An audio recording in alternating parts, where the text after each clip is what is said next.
il ne faut pas demander forcément à ce que les gens vous respectent. Non, vous ne pouvez pas contraindre les gens à vous respecter. Mais vous ne devez pas aussi accepter que les gens vous méprisent, qu'ils se moquent de vous, qu'ils disent chaque fois que vous êtes un vaurien. Je vais reprendre cette partie. C'est très important. C'est-à-dire que vous ne pouvez pas forcer quelqu'un à vous respecter. Ce n'est pas possible. Mais vous pouvez travailler de telle sorte que quelqu'un aussi n'ait pas l'opportunité de vous manquer de respect. Si vous êtes avec quelqu'un qui ne peut pas vous respecter, qui vous manque de respect, qui vous méprise, vous devez quitter la personne. C'est votre responsabilité de quitter les gens qui ne vous respectent pas, de quitter les gens qui ont le mépris pour vous, de quitter les gens qui n'ont aucune considération pour vous. C'est très important. Quand vous faites des choix, de façon consciente, de façon responsable et de façon mature, les gens doivent respecter vos choix. Ils doivent vous accepter comme ça. Ils ne doivent pas passer le temps à vous demander pourquoi vous avez choisi ça, pourquoi vous avez décidé de faire ça, pourquoi. Ils ne doivent pas chaque fois vouloir vous convaincre de quitter vos choix. Non, vous ne devez pas accepter ça. C'est du mépris. C'est du mépris, c'est un manque de respect. Quand un homme mature, quand un homme responsable, quand une personne âgée fait des choix, et vous vivez avec d'autres personnes qui remettent chaque fois en cause vos choix, qui ne sont pas d'accord avec vos choix, qui vous menacent même à cause de vos choix, vous devez quitter ces gens-là. Voilà. C'est-à-dire que si les gens ne peuvent pas vous respecter, vous devez travailler à imposer le respect en quittant ceux qui ne peuvent pas vous respecter. La vie, ce n'est pas seulement une question d'amitié. Quand les gens disent que le monde est un monde d'amour, c'est faux. Le monde n'est pas un monde d'amour. Hein. Le monde est un monde de combat pour s'imposer. Ceux qui disent que le monde est un monde d'amour, là, ce sont des métaphysiciens, des gens qui ne comprennent rien de la science. Le monde est un monde de combat. Le monde est un monde d'engagement et de conviction.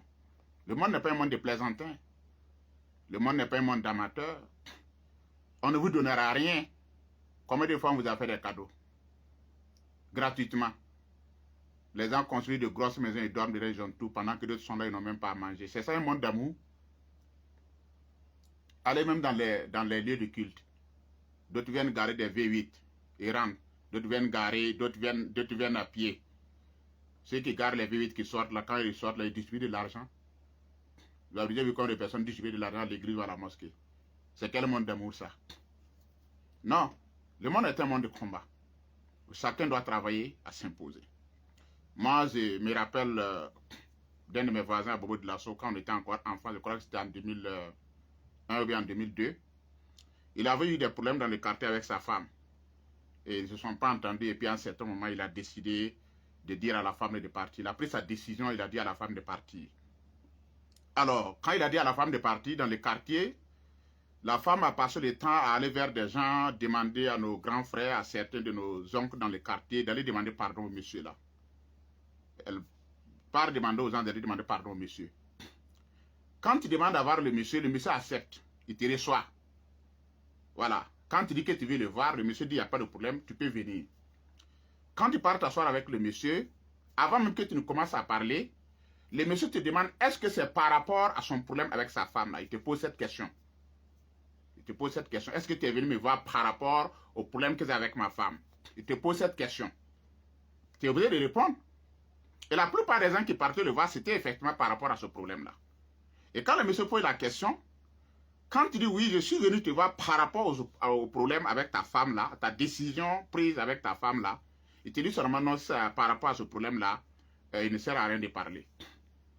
Si tu veux continuer, tu dis que non, je t'ai dit, si c'est par rapport à ce problème, il ne faut pas parler parce que lui, il a déjà pris sa décision par rapport à ce problème. Ce problème est résolu, ce problème est classé. Lui ne va pas revenir en arrière parce que le problème que lui avait avec sa femme, c'est un problème que lui il a résolu. Lui, il a trouvé une solution. Et comme il a trouvé une solution, il ne va pas permettre à quelqu'un de revenir sur ce problème-là encore. Et sa solution, c'était laquelle? C'est la décision prise qu'il va se séparer de sa femme. Je ne rentre pas dans le fond, nous étions des enfants. Tout au moins, je étais encore très jeune. Et je ne sais pas, le monsieur avait-il raison ou pas. Non, je ne parle pas de ça. Je parle ici, ce que j'ai admiré, c'est sa fermeté sur sa décision. Le fait d'imposer le respect. De dire aux gens que lui, il a résolu le problème. Celui qui est content sur son problème, celui qui n'a pas connu son problème, mais lui, il estime avoir résolu le problème. Et quelqu'un, il ne permet pas à quelqu'un de revenir encore sur ce problème-là. Il veut avancer. C'est pragmatique, quoi. Maintenant, il va avancer.